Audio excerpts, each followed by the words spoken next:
welcome back to the channel. Glad to see you, glad to have you. Pull up a chair. Today, we are going to carve something a little special to me. The Kodama are Japanese-style tree spirits.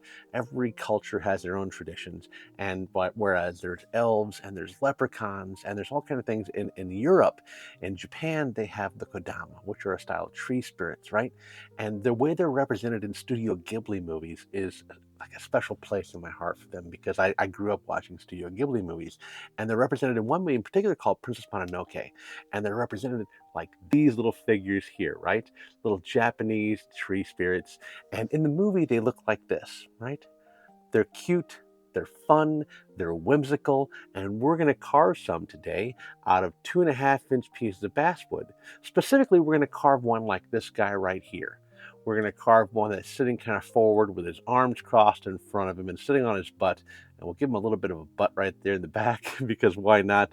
And you don't have to give him a big butt like this guy here. He's got a big butt. He doesn't have to have a big butt, but he can. Whatever you want to do, however you want to do it. And we're going to carve a couple of them, and you can leave them in a park like this guy here. I carved him, and he's like holding in a fart.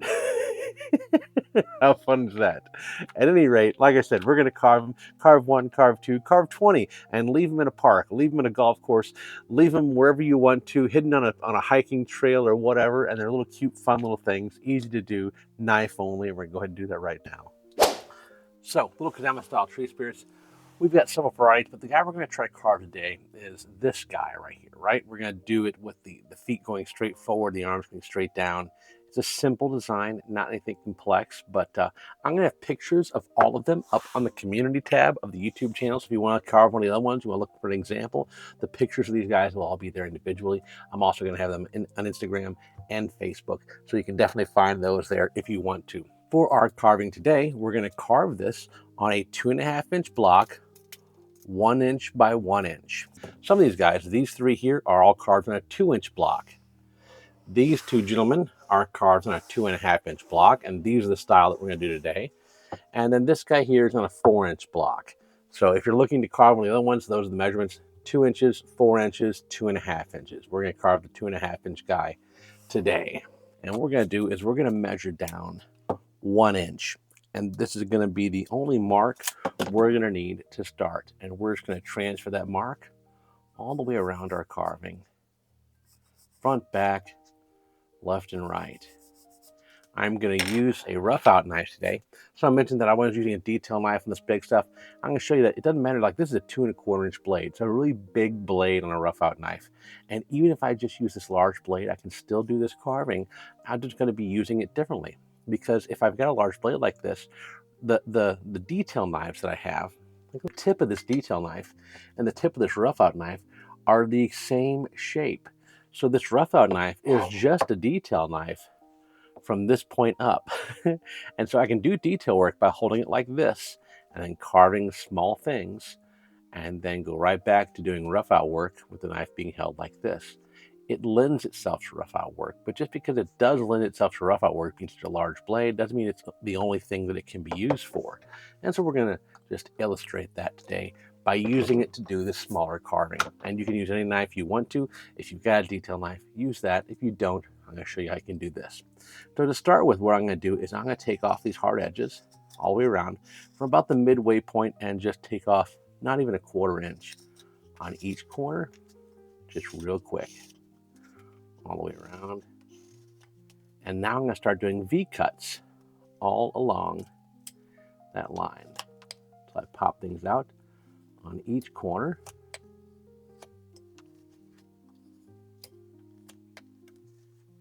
And the last one right there. Now I'm going to start connecting those V-cuts by elongating, and then up the middle, like so. So elongating on one side, elongating the other side, and up the middle. And again, elongating one side, elongating the other side, and then up the middle. Finally, the last side, elongate, and up the middle. And I separated that out pretty well all the way around. I'm going to do the same thing here with removing this, rounding off the top a little bit. But before I get too far, I'm going to take off these saw marks. You hear me say it a dozen times. If you hear me say it once, saw marks take paint and stain differently. So it's always good to try to get those off your carving as soon as you can, as soon as you think about it. Carve those off, because the part of the wood that's been touched by a blade will take paint and stain far better than that rough stuff from the sawmill or from Amazon or whatever sawmill it came from when you bought it. I'm just going to take these saw marks off while we're thinking about it right now. And I'm adjusting the carving as I do this to find the right way to do it so that the knife doesn't bite deep into the wood. If you're doing it in one direction, you feel the knife start to bite and go deeper, stop. Go the other direction. Don't keep going that direction. Bite too deep and ruin the piece, or carve too deep and it looks terrible because you carved too much off of one side. Okay, so that's nice and smooth on all the sides. Now, I didn't mention this yet, but the overlay up here, that's the carving we're working on right now. And so it's a quick and easy thing you can reference. You can see what all we're doing and what we're going to wind up with as I go. I can't see that obviously because I got the carving right here, but that's the same piece of wood up in that corner that you see right here. So what I'm going to do now is I'm going to start carving off this top corner here and start to round this thing in. Now I want the head to be smaller than the body. So even though I'm rounding this in a little bit, I'm going to wind up taking these hard sides off over here on each side all the way around.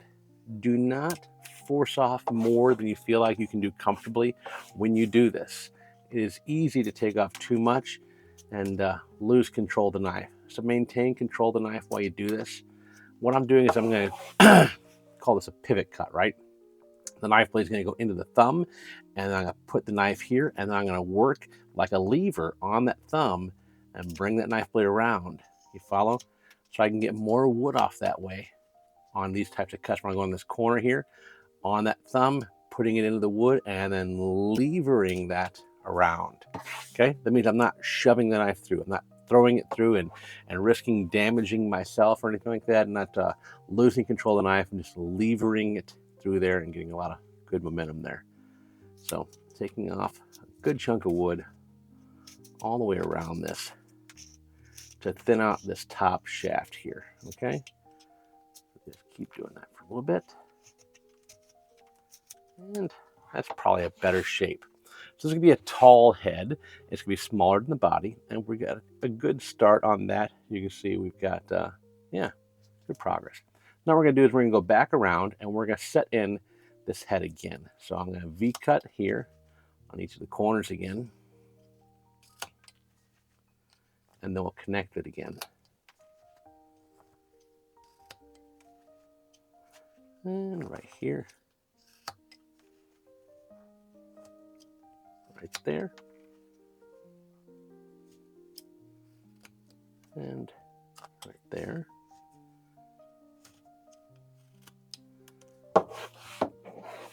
Now we're going to do the same thing on the top.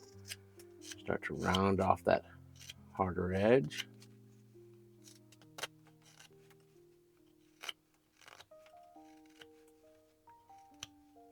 Like so. And now I'm going to do a paring cut up here. By that paring cut, I've got that thumb off to the side, and I get that hand wrapped around that knife up here, just the fingers wrapped around it, okay? And so all the action is going to be on this is I'm going to be moving the knife like this, okay? That's the movement. That's all I'm doing here. So when I'm pulling that knife in, here's that movement from this direction, okay? It is just this. That thumb is pushing forward and that knife blade's coming in. I'm not in danger of cutting my thumb. If you do this wrong, you cut your thumb. If you cut your thumb on this, you're doing it wrong. So I'm gonna have it here and I'm gonna push that wood in like so, and I'm just gonna pull in with my fingers. That's all the movement. That's all the further it will go. That's all it can do. Look, I'm doing it hard. I'm doing it fast. I'm not damaging myself. If you need to before you do this, wear a glove on this hand, okay? And you don't have to cut this direction.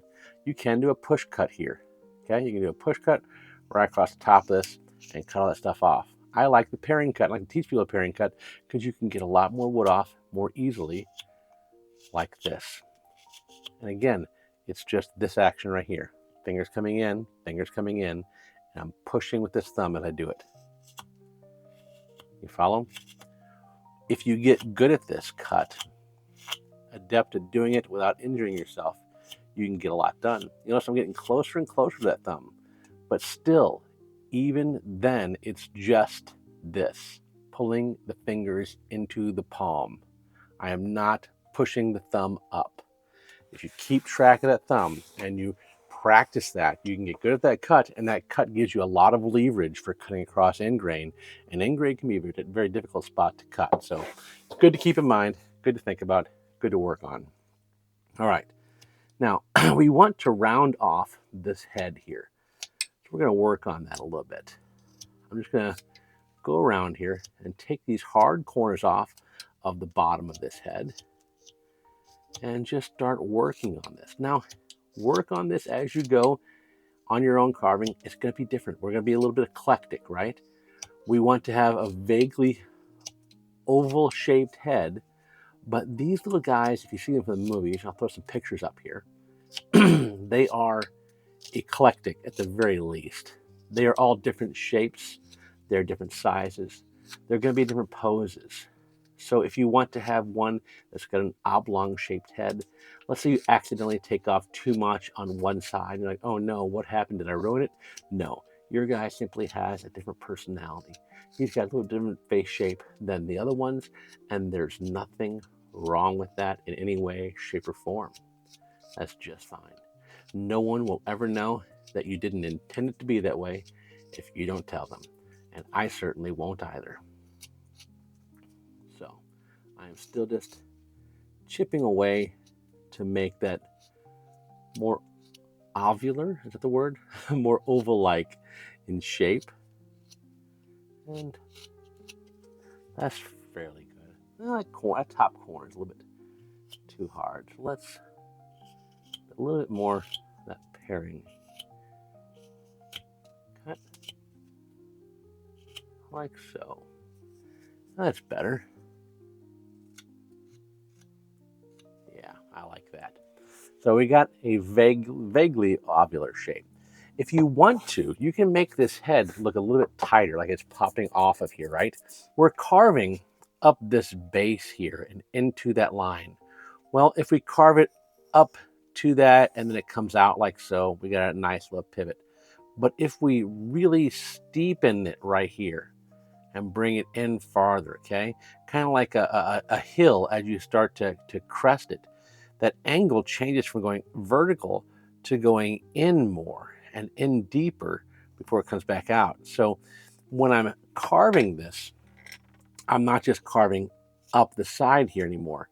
I want to carve deeper V's and not bring that knife blade up much, just mostly down and in, all the way around. And if I do this right, I can really deepen that V around the neck all the way across, and that'll give him a bit more personality, a bit more life.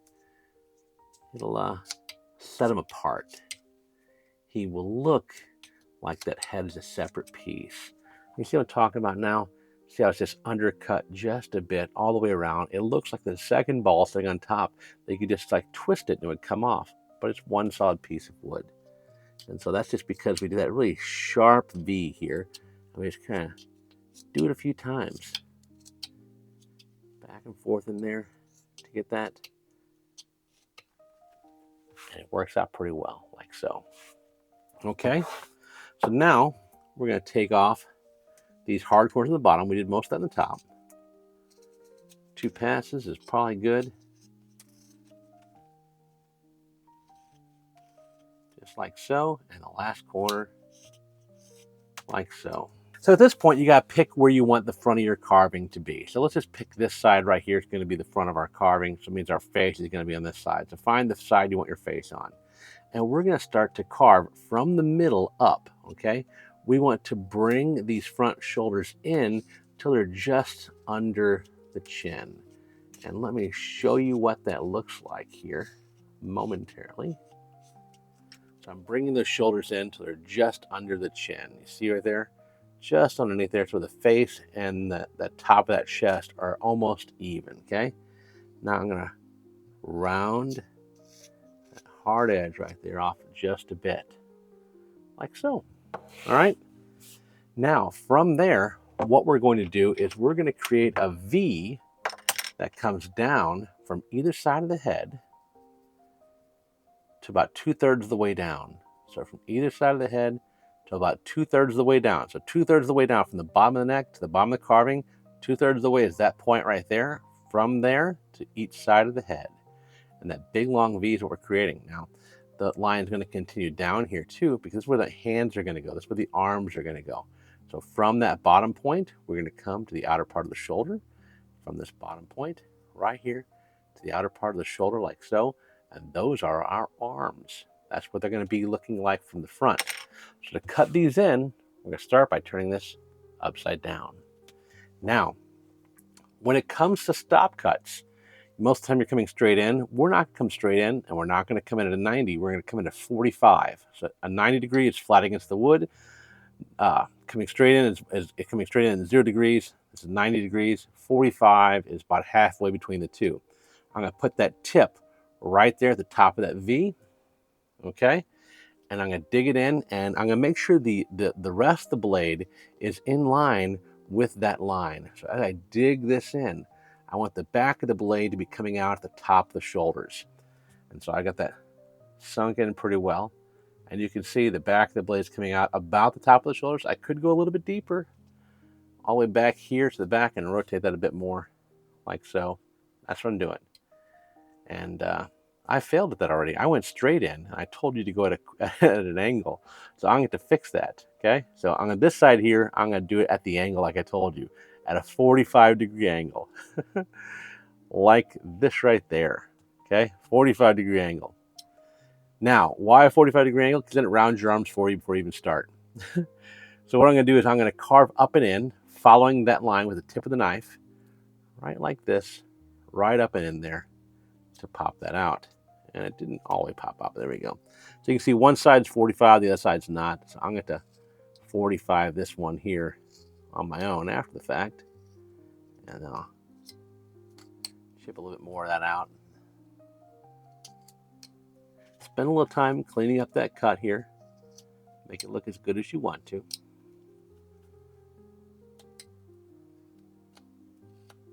Carve those little superfluous cuts away. Whatever you think you need to do to get that looking just right, okay? You don't have to have that little V thing there in the middle. It kind of looks okay. You can just flatten that out if you want to, like so. And there we go. So we've got those 45, like I said, on the arms, because it's like a 45-degree angle right there. We got that looking pretty good. His arms are fairly centered. So now we can move on to the next part.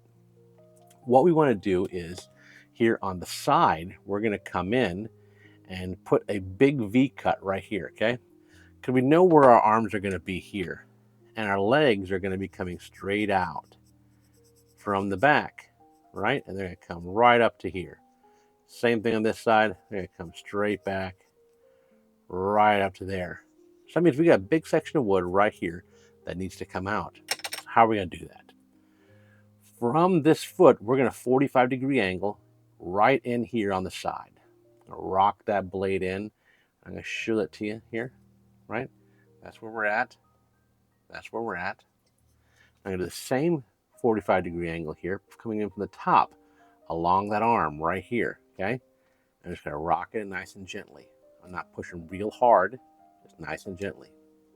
And now I'm going to come in from the side action right here and try to chip that out, okay? Now we're going to elongate that in the back.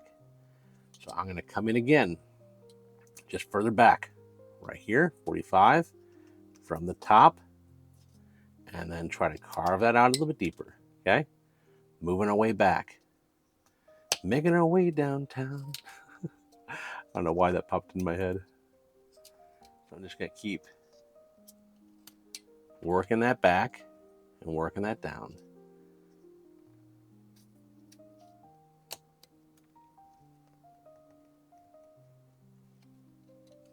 And you notice I'm not pushing real hard with the knife. All these cuts are real gentle, Real easy. If you're going to push real hard, reevaluate the direction you're cutting, reevaluate how you're cutting. You understand? We don't want to push too hard. Pushing too hard is how people lose control of the knife. That's how they cut themselves. So that's what we're looking to get right there. That's the whole kit and caboodle. We did it in a lot of little cuts. You can do it in more and less cuts.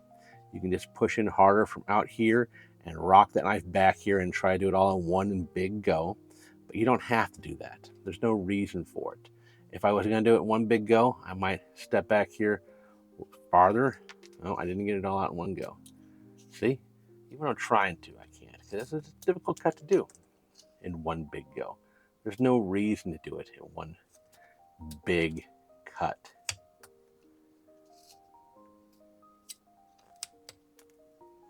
Like so.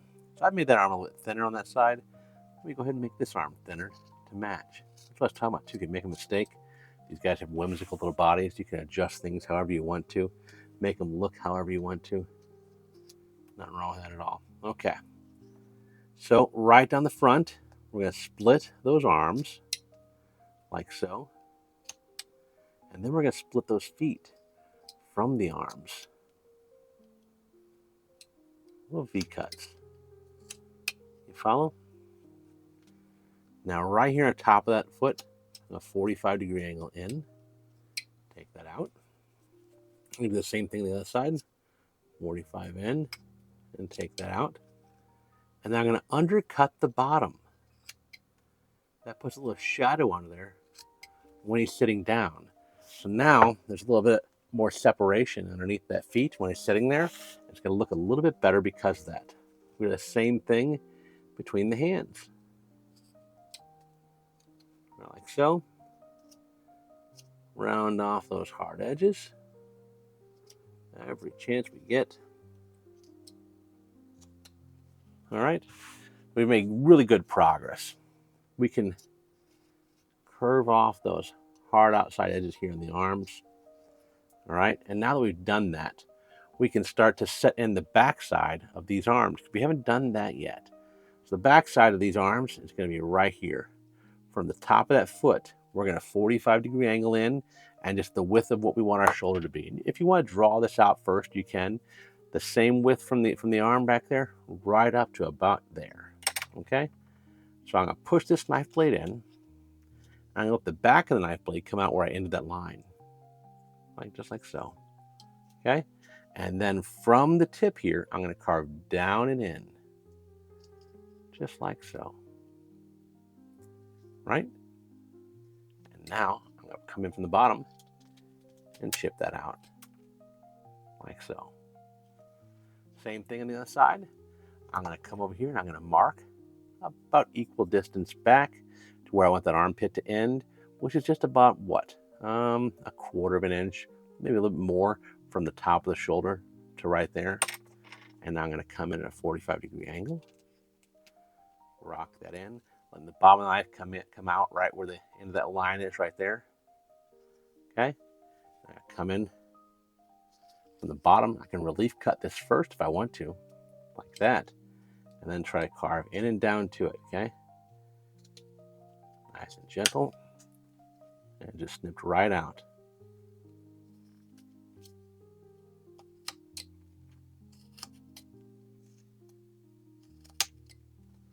Just like so. So you can see, on this guy, I got him a little bit off. This leg comes up a little bit higher than this side. This side's a little bit too low. This side's higher, and this is the right way to do it. So, I'm going to roll that in.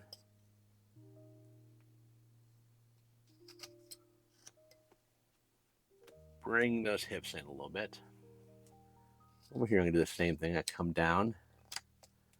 Bring those hips in a little bit. Like that. Just kind of adjust it. Bring the side down a little bit to match the other side. And you can have them sitting higher if you want to. Have them sitting lower.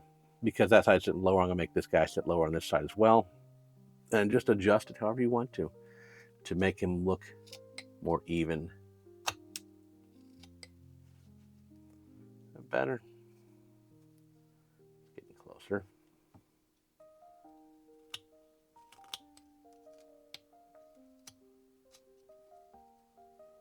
I'll take the front of that foot off a little bit right there.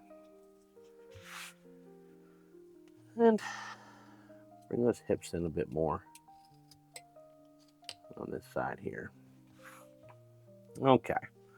Now for this back, that back's too flat. It's too flat, too hard. So we're having leaning forward slightly. So I'm going to take from the middle section up a little bit off here. Okay. That's going to bring that back in up underneath the back of his head a bit more. Just rounding that up and in. Go round the back shoulders off a bit. Bringing that back around to the left and right on either side. I'm going to take those hard shoulders off on the back of the head, underneath the back of the head, I should say. So that leaves me with this kind of look right here. He's leaning forward. And yeah, he's starting to look like a figure leaning forward. But this buttocks area here is still too blocky, isn't it? So what we're going to do is, where those hands are in the front, directly mimicking that from the back, we're going to carve in a little V cut here, okay? I'm going to elongate that in, undercutting it that direction. And then we're going to take that hard corner off and bring that around like that. Do the same thing on that side. I'm going to do a little pairing action, nice and easy. And you don't have to do this pairing cut way. You can do it however you want to. All right, that gives him a little bit of a butt. So how do we elongate that butt? Let's give him more butt. We can bring that cut up a little bit more, okay? And round it a little bit more. Bring that in a little bit more. And again, like that hill, okay? I'm coming in at a more sheer angle, okay? So whereas before it was like this right here, now I'm doing like that right there. I'm elongating that. So I'm coming in more of a plane, and I'm scraping to get that back a little bit farther and rounding that off just a little bit more, right? Now from that buttocks, we can have that butt stick out a bit, right? By doing some swooping cuts here on the lower back. You kind of go in and out at the top, in and out. And that allows that butt to stick out a little bit. Just a bit, right? We can put that out a little bit more if we want to. For one, these hips are kind of hard. Let's take off those hard hips. Take off those hard hips, like so. And again, round off these butt cheeks. And a lot of this is using your judgment as you look at something. What's going to look more natural? What can I adjust to look more natural? You follow? We got a good butt. That's looking a lot better. I'm still going to want to round this lower back off more, I think. I want that butt to pop. I want him to have a little bit of cake.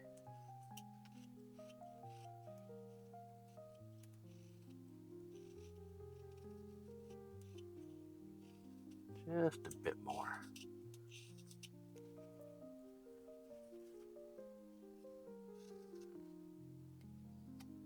Like the other little Kodama wood spirits are looking at this one like he's a thirst trap.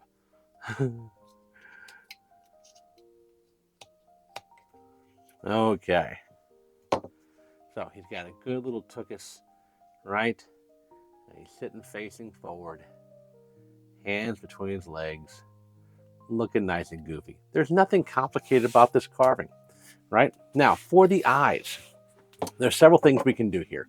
We can either use your knife and you can just draw a circle, right, like so, okay?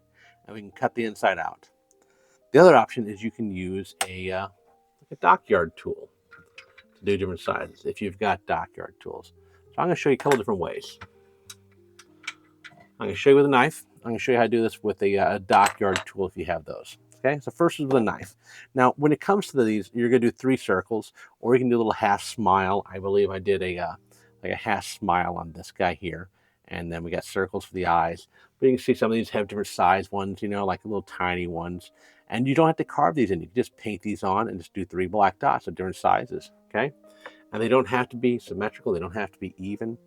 So let's say we're going to carve that one, and rather than just doing 3 dots, this bottom one, let's show you how to do the like the side smile, okay? So for one, the side smile is pretty easy. I'm going to do a stop cut right there along that line. Now I'm going to start here with my tip of my blade on the top of that line, and I'm going to curve it in and up. And there's that little smirk, and you paint the inside of that black, okay? And that's how I got that effect, if you want to do that, okay? You don't have to do that. You could just do 3 dots. And let's say, oh, I don't like that one. I don't want to do it that way. What do? This is how you erase. You just carve it off, and then you round it off again, okay? So if you didn't like the way that looked, just go ahead and fix it. And we haven't changed much of the thickness of our head. I'm just going to round it all back off. And we still got a face there that we can put this guy on. So let's do one like this that we can carve. So I'm going to take the tip of that knife, and I'm barely going to get any depth here. Barely. And I'm just going to trace that line. If I angle it, I'm going to angle it in, or it's 45-degree angle in, like going downhill to the inside of the eye, so to speak. Okay? Just like that. And now, from the inside, I'm going to carve up to that line. All the way around. And take out the inside of that eye. And it's just that easy. That's how you carve these eyes, if you want to do it that way. All right? Take your brush, if you have one. Brush a little fuzzied away. The other way to do this is to use a gouge. And this is going to be a 4mm U. And I got the 2mm, or 3mm U, and the 5mm U here. So you do different sizes. Let's take a 3mm U, right? We'll do one right here. And I'm just going to push this in at like a 45-degree angle again. And I'm just going to go in a circle with it. Just like so, until that pops out. And there is a little divot, a little hole. And we just filled it in with black paint. Okay? Now, so you know how to carve it one like that. You know how to carve one with this. You can do a different sized. Here's a 5mm U. And we do the same thing. We come in at a 45-degree angle. And we just turn it. Like so. And then boom. We got that nice, almost perfect little circular shape right there. It doesn't matter whether you do this with V-tools, or little gouges right there, like dockyard tools, or whether you do it with those. Let me see here. Can I find the ones I did one way versus the other? Okay. These ones, I carved all of them in, right? These ones I did with those gouges. It's a slight difference. So you can do it either way, depending on what you have. I don't think there's a big difference here. People aren't going to notice the difference when they're sitting on a shelf. You'll notice a difference. So do it however you want to, right? So that's all done for these guys. Like I said, pictures of them we posted on the community tab and on Facebook and Instagram. I'm going to go ahead and wash this guy real fast, and then we'll go over painting and how to get him painted up so he's looking good. Here he is, all washed up and looking fantastic. When I say washing them up, what am I doing there? I'm taking him to a sink, I'm covering him in hand soap, and then I'm washing him under lukewarm water, running water, for about 2 to 3 minutes. I scrub him with my hands, I rub him thoroughly, and what that does is the water will expand the wood, and it kind of heals all the superfluous cuts you might have had. It also washes away or lays down all the little fuzzies that pop up, and a carving will look significantly better after you paint it. Something small like this, it's crazy what it does. So I highly suggest that you wash your little carvings, and then we can go ahead and talk about painting. When it comes to painting these guys, I don't just paint them white and then black for the eyes. You absolutely could. What I did here was I painted them all gray first, a nice big heavy wash of gray. I took regular gray acrylics, and then I watered them down, and I watered them down beforehand with about 50-50 acrylics and water, and I applied them and dipped water on and just kept smoothing that paint out to where I could see the grain underneath it. It's not an even coat. It's a dirty coat, like a bad paint job kind of painting. Just covered the whole things in gray, top, bottom, left, right, front, and back. After it dried, I went back with a heavy dry brushing. And when I say a heavy dry brushing, I mean just a poor paint job where you can see the gray underneath. And that gives you this effect where the white has texture. It's white in most places, but gray in a few, and you can just kind of barely see that gray through there. It's a really heavy dry brushing, right? And it just works out really well and turns out really fantastic. And I really like the way it looks. For the eyes, it's black, not watered down, just regular black paint painted into the eyes. And that's it. These guys are all taken care of. Once they're dry, you can go leave them in a park, leave them next to things on your golf course or wherever you want to. And folks, that's all I got for you today. Thank you so much for sticking around to the end of the video and watching the whole thing. If you want to head over to the website, johnnythelayton.com, you can buy nice t-shirts like this. And outside of that, head over to Instagram, Facebook, give me a like and a follow over there. And then, yeah, watch one of the videos pop up on the screen. And I'll see you next time. Thanks so much.